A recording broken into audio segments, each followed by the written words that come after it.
Hello and welcome back, everyone. It's puzzle time with Sudoku Sleuth, and we've got the last, for the moment anyway, the last in the series of Colorado by Florian Wortmann. And I think the artwork here is not showing it, but this is the 8th one in the series. Now, before I get on with solving it, full confession, I did play number 8 quite a while ago now. I'd say just over 3 months ago. And this was, you may remember in one of my comments before, the reason why I actually started this channel. So I saw this on Cracking the Cryptic 3 months ago, well, 3 and a bit months ago now, solved it, and I just thought, what an absolutely magnificent puzzle. Then I took a look at Florian's backlog, and I thought, wow, there's another 7. I mean, obviously, Colorado 8, you'd think there must be another 7, and there was. And as soon as I took a look at them, I realized they absolutely deserve their limelight, and started this channel to start featuring some incredible puzzles that are on Logic Masters Germany. And, you know, I've certainly got permission to approach a few other sites. So be on the lookout for a few different types of puzzle as well on this channel soon. Now, having said that, when I looked at the grid, I thought, I remember nothing. So it may be a slightly faster solve than normal. Equally, it might be that it will demonstrate that my memory is not much better than a goldfish, and it's kind of the usual sort of 30 minutes that you expect from the Colorado series or so. Well, the thumbnail itself, to be fair, it feels like a bit of a stretch. I don't think anybody necessarily thinks Colorado, desert, canyons, and, well, dinosaur skeletons. But Colorado has what's called the Mile High City, which is Denver. And yes, Denver definitely has dinosaur skeletons that are there, and there's a museum of it. But at the same time, growing up, there used to be this cartoon character called Denver, which is a dinosaur. So a massive stretch to get to Colorado. But, you know, when you get to the 8th one in the series, you really do have to sort of push the definition of what Colorado might mean. Well, enough of all of that. Let's take a look at the puzzle. This is why we're all here. So, Colorado 8 by Florian Wortmann, told you. I think I should really be featuring a few puzzles from Florian that aren't just Colorado. He does have some. So, if he doesn't release 9 by the next time I sort of come round, I certainly will be looking at what else, what other incredible puzzles he has in his backlog. And let's take a look at the rule set. So we've got normal Sudoku rules apply. So digits 1 to 9 in every row, every column, every 3x3 box. That's fairly standard. XVs, this is why you've come here. This is what distinguishes this whole series. Digits connected by an X sum to 10. So this set, for example, so if this is 1, this would have to be 9 to make sure these two cells add up to 10. And digits connected by a V sum to 5. And if you remember, 5s are normally either a 1-4 pair or a 2-3 pair. So you would need to put 2 and 3 in here to make this add up to 5. Now, no negative constraints in today's puzzle. So if, for example, what would be a good way of showing that? If that's a 2-3, nothing stopped me from putting another 2-3 in here and creating another 5 with a V in between them that's invisible. Lastly, the clue outside the grid is the sum of the first X cells in the corresponding column, where X is the digit in the cell nearest to the clue. So for example, if this was a 7, then the sum of, that is 7 cells. All of these cells, including the 7, must add up to 37. Another way really of describing it is these two cells have to add up to the remainder of 45, because, remember, if you add up the digits 1 to 9, that will be 45. And therefore, these two cells that are not part of the 7 cells would have to add up to an 8. And there are many ways of doing that. Well, I think for now, it's a phenomenal finale for the series. I'm sure many of you are going to be eager to play it. Link will be in the description down below. And with that said, let me restart the clock and see how I get on. So, you've seen me do these by now because, as I mentioned in the intro, either it's a 1-4 pair or a 2-3 pair. When it comes to fives, you can always color them differently. You can say, for example, that this is blue, and therefore this is blue. And in the same box, they cannot be the same pair. If this is 1-4, this couldn't be 1-4, otherwise you'll break the puzzle. This will be green to say it's the other set. I don't know which is 1-4, which is 2-3, but I can distinguish them apart. Now, what I can also do is the following, which is a 10 is always composed of a low digit from 1, 2, 3, and 4, or a high digit, well, not or, and a high digit, 6, 7, 8, 9. So these I'm going to color as red to indicate that these are high digits. Think thermometer, cold temperatures blue, high temperatures red. This clearly has to be the same digit. That's a blue one. Blue looking up here, that's got to be green. There is clearly a blue-red setup in here somewhere, and presumably a blue-red setup in here as well, but we can't use blue. That's the red, therefore that's the blue, and no, that's the red as well. There is another blue-red setup in here, because we already used our greens, meaning this is a green-red setup. And unfortunately, I can't distinguish which ones are which at the moment. This is clearly green because we've got two blues looking at it. That's green. These two are the high digits. Now, I'm very tempted to say, these are the two blue ones. It's basically Sudoku. Well, here's an easier way of doing it. That's definitely the green one because we've got two blues looking at this cell. That's green, therefore this is definitely blue. But I was going to say these two blues are definitely in this row. Now, I don't think, even if you put a blue in here, that implies there's another blue with a green somehow adding to a 5, and that's nonsense. So that means that had to be the blue. That was kind of the way I was actually thinking of doing it. There is a green in here. That means we've got blue in there. Therefore, that's not the blue. That is the red. That's red. That's green, red, given we've already placed the blue in here. And what else?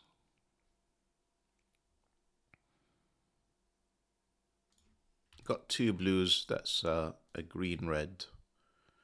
Got two greens, that's a blue-red. Got a blue in here, that's a green as well, and that's a red. We don't actually know what this is, because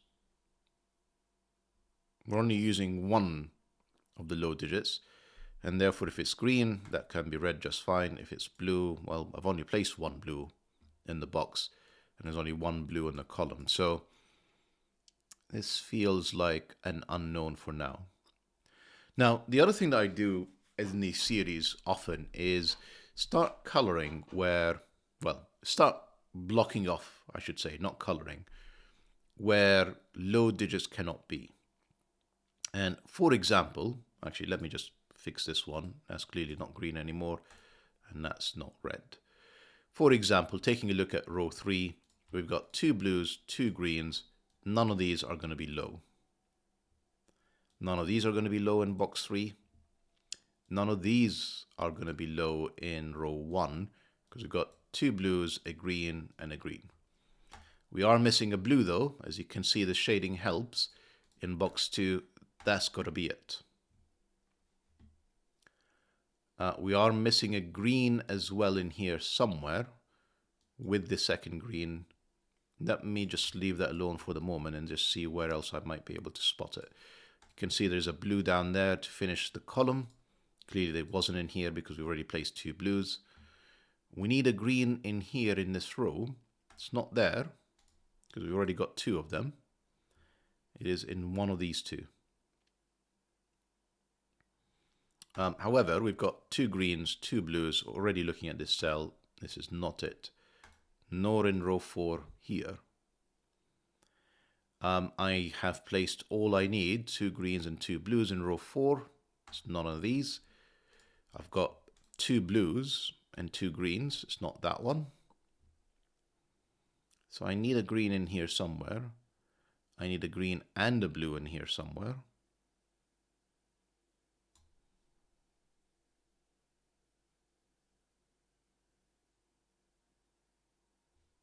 I need a blue in this box, but I've already got 2 in here, so it's not these.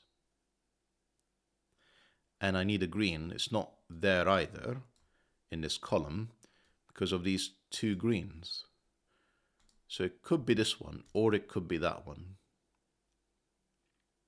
And in fact, it's a grid of some sort. It's like a diagonal. Because we've already got 2 of them here and we've got 2 of them there, either both of these are green or both of these are green.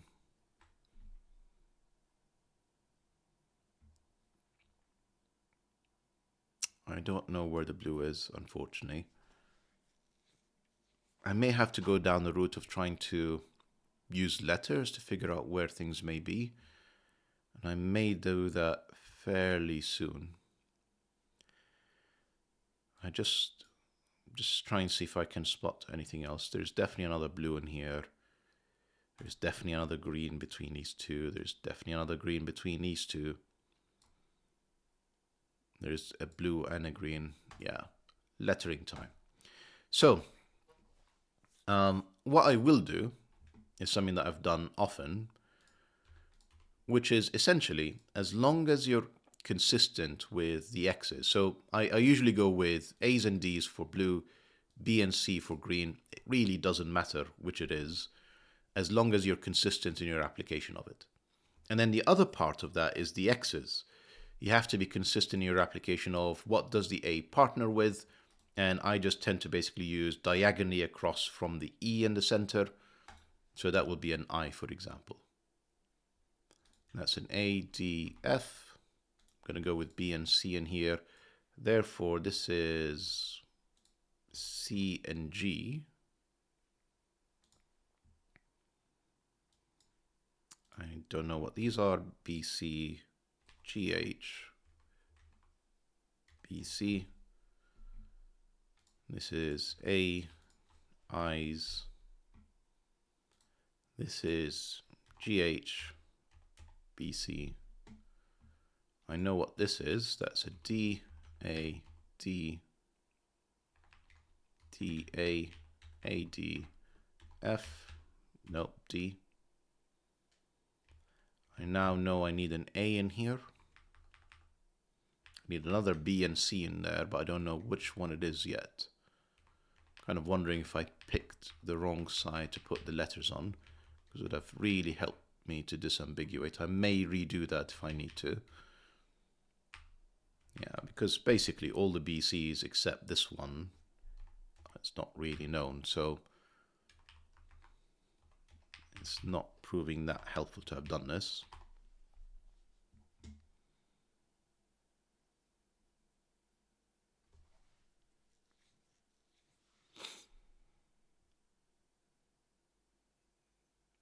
I will redo these. So that's BC, and therefore I don't know what these are, but I will do it this way. Reason I say that is I pick this is I can actually deduce quite a lot from selecting this. For example, is that a valid example? I'm actually not sure. I was just about to say this cell has to be this one, but that's not true at all. No, yes it is. Because I need to complete this row. And if you look at what this row is, I've already placed F and H. I need an E, a G, and an I. That's not, the G is already placed, therefore that is an H. And that tells me this is B, C, G.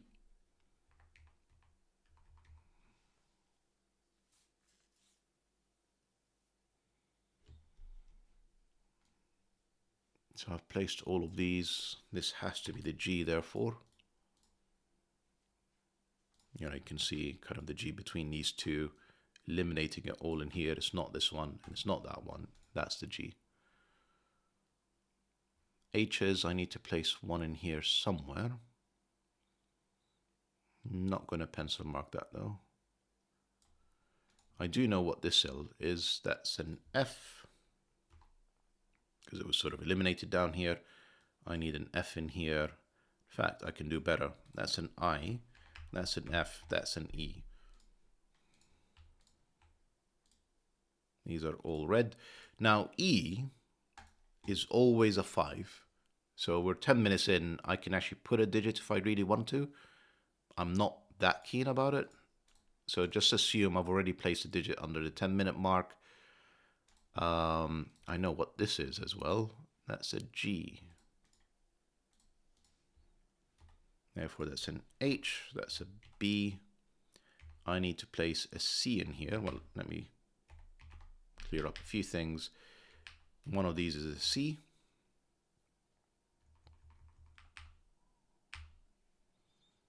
So we've got G and I looking at this. This is from F or H. Whoop. D means this is an AI pair. That's not an I. All right, let's think about this now. I'm sure we can make a bit more progress with this one. So B's tells us that there is a B in here somewhere. C's tells us there is a C in there somewhere.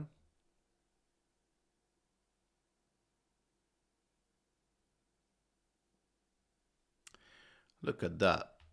B eliminates B's from here, eliminates B's from there. There is a B in here, and therefore this is B and H. Now, this is not C. Yeah, C is in too many places. That's not helpful. We know we need an A in here again. And we've gotten to the point where we basically have pencil mark almost everything. D has to be here. Therefore, that's the B, that's the H, that's the B, that's an F, and D as in, it was kind of these pencil marks giving me basically only one cell where I could have placed it. And this is all immensely helpful because now I think I've basically pencil marked all the X's and V's, haven't I? Not quite. Not quite. This one. Where does C go? C is still in too many places here. I'm not going to bother.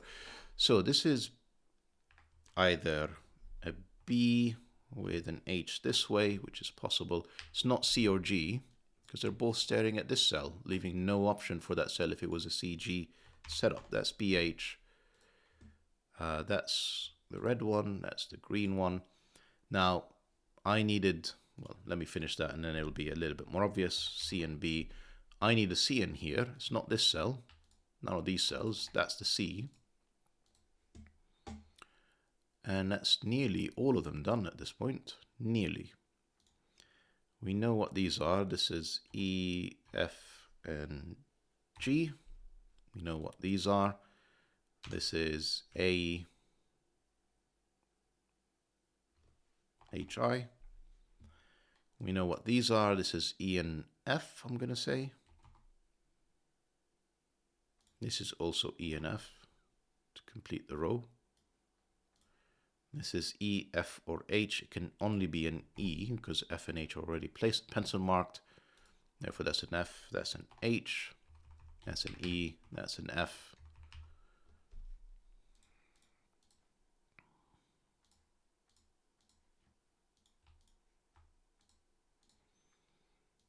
Now we know what these are. I know that this is red as well, and it is a G. I know what these two are. They are E and I, and I'm not able to disambiguate them yet. So we've got in here CEH, it seems. H can only be in here. This is C and E. That's the E, that's the C. I know what this column is. F. I know how to finish this one now. This is A and E. I know how to finish this one as well. This is a C, which is in one of these. G and I, which is all unknown. This is E, G, or I, all also unknown. That's not helpful. This is E or G.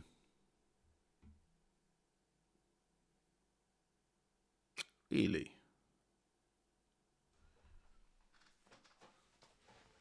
Oh, I'm sure I can do a bit better than this. Can't be that many unknowns.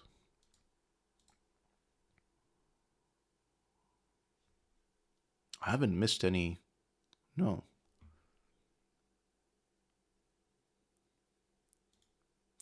That's not I, because we already pencil marked that.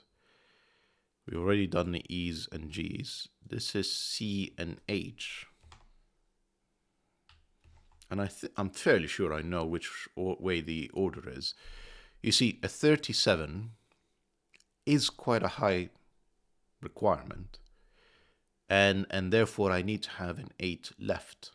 Now 8 could be one cell with just an 8 in it. It's not really possible because I would have to put an 8 in here as well and an 8 up there. So one cell is not possible. 2 cells, definitely possible. This could be a 7 and then 2 cells that add up to 8. This could also be a 6 with 3 cells that add up to 8. But what it cannot be is a C, which is 1, 2, 3, or 4. So this is definitely low. This is definitely the green. Therefore, this is also the green. And that's not a C either. This is GI. Let's finish this. Whoops.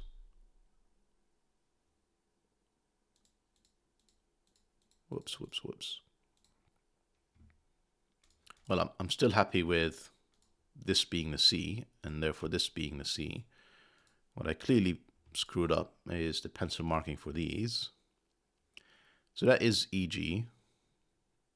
Yep. There is no H in here. That's the H. That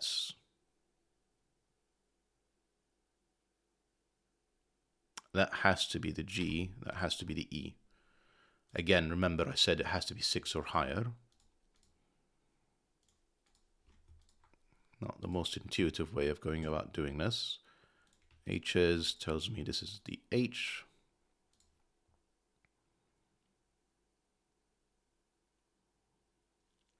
That wasn't a C anymore, that's G and I. 2 I's tells me this is the I. Therefore this is the A, and this is the A, and that's the I. Whoops.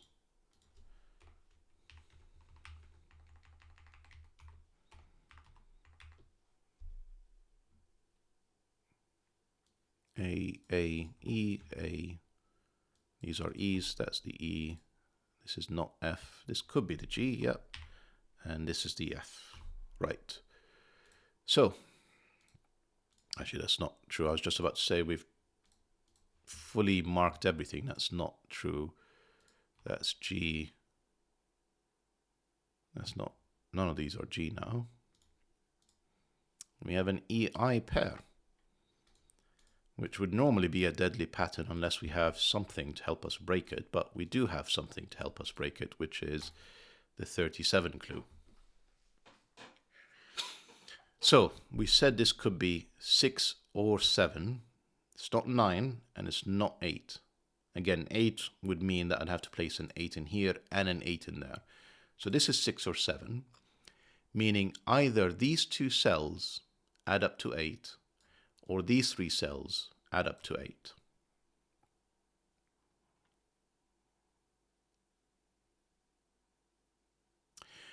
The 3 cells adding to 8 is certainly doable. So this could be a 5. Remember, the E's are all 5s. I'm actually just going to do that now for my mind's sanity.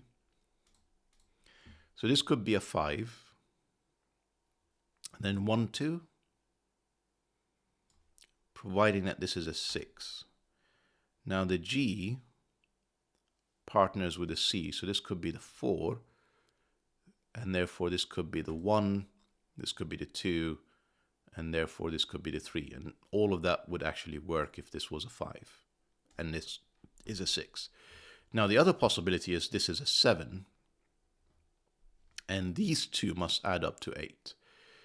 If we just explore that, I'm fairly sure this is going to break. Otherwise, this puzzle would have a non-unique solution. I just cannot believe it doesn't. So if this is a 7, these two would have to add up to 8. Clearly, I was going to say clearly, I don't think that's true. This doesn't necessarily mean this cannot be the 5. But if that's the 7, that means that's the 3, that's the 2. That means this is 1 or 4. Now, if it's 1, it would mean I'd need to duplicate the 7. If it's 4, I need to duplicate the 4. And both scenarios don't work. So I hope that helps clarify this. I know I kind of messed it up a bit. I'm just actually going to show you. 7 means all of these cells have to add up to 37, and these two cells have to add up to 8.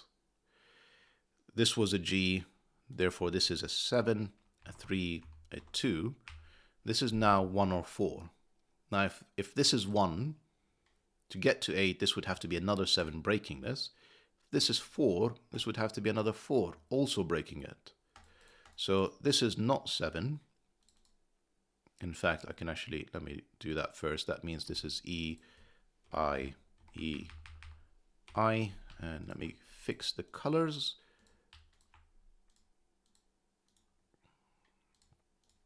This is 6, 4, 1, 2, 3, 7. Is that the last one? And if I've not made any mistakes, 9s. Oh, 8s. There we go.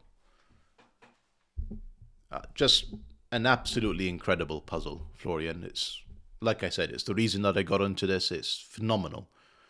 Solve counter, 11,385. Yeah, I can see why there's 11,000 people that have played this. It's an absolutely fantastic puzzle and an absolutely beautiful series.